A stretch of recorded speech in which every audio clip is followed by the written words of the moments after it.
HP ProDesk 600G1 পিসির বুট menu থেকে Windows installation করা দেখাবো। সাথে থাকবেন। পাওয়ার বাটন প্রেস করব এবং F9 প্রেস করব বুট মেনু সেটিংসের জন্য। এখানে দেখতে পাচ্ছেন বুট অপশন চলে এসেছে। আপনার যদি hard disk partition style GPT হয় তাহলে উপরে UEFI সিলেক্ট করবেন, আর যদি hard disk partition style MBR হয় সেই ক্ষেত্রে আপনি লিগেসি পার্টের অংশটা সিলেক্ট করবেন। আমার এই hard disk partition style MBR, এই জন্য আমি এখান থেকে দিব, লিগেসি থেকে দিব।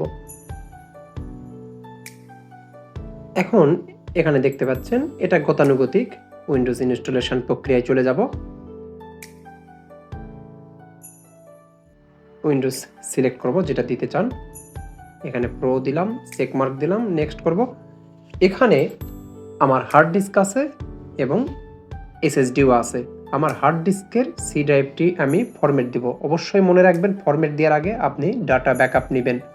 আপনার প্রয়োজনীয় যেগুলো ডাটা আছে, desktop, document, download, picture, video, এগুলোর মধ্যে যা যা আছে ডাউনলোড, এগুলো সবগুলো ব্যাকআপ নেবেন। তারপর এভাবে সব ফরম্যাট করে দিবেন। কোনগুলো?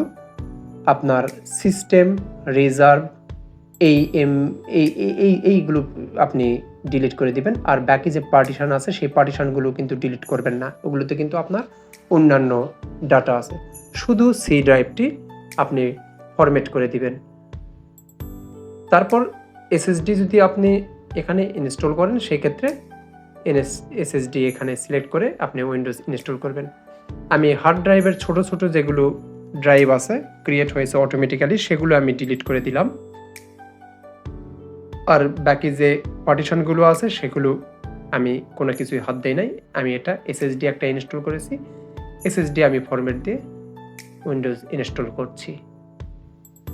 যখন আপনি রিস্টার্ট দিবেন সাথে সাথে আপনি পেন ড্রাইভটি খুলে নেবেন, তা না হলে পরবর্তীতে যখন রিস্টার্ট নেবে আবার পেন ড্রাইভ থেকে উইন্ডোজ ইনস্টলেশন প্রক্রিয়া শুরু হবে, এতে করে আপনি সমস্যায় পড়বেন। অবশ্যই পেন ড্রাইভটি খুলে নেবেন।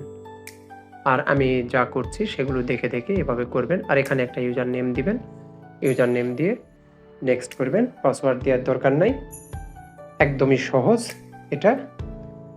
আশা করি আপনাদের ভিডিওটি ভালো লাগবে। ভালো লাগলে অবশ্যই লাইক, কমেন্ট, শেয়ার করবেন আর সাবস্ক্রাইব করে সাথেই থাকবেন।